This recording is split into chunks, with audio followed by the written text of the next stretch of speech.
Hi there. Today I'm going to show you two items that I find very helpful in the kitchen, and that's my spiral slicer and my 5-inch Victorinox Chef's Knife. We'll get started.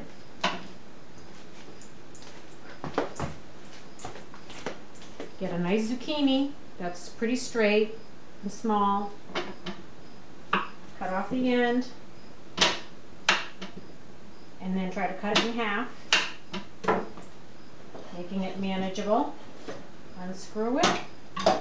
Comes in 3 pieces, and it's got a little adjuster for ribbon cutting or spaghetti cutting. We'll try both. And just put it on the peg in the middle.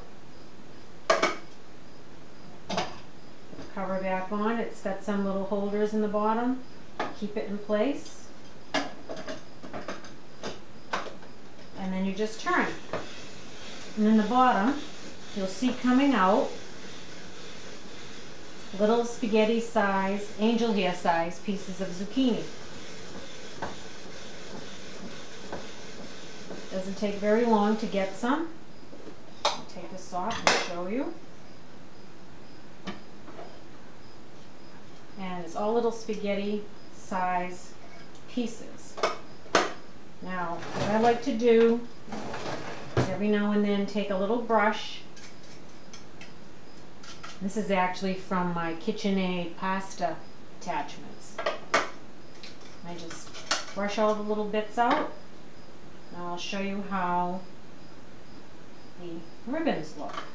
And all it is just slide that over. Put this back on.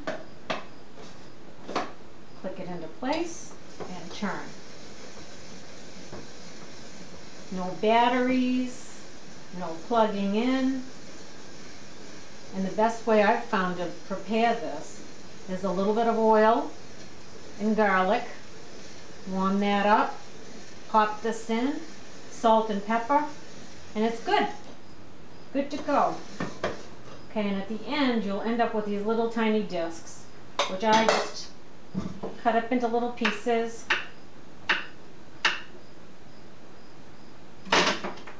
Like so, and just toss it in with the rest. And here's the ribbons, and here's the zucchini spaghetti squash. Hope you enjoy.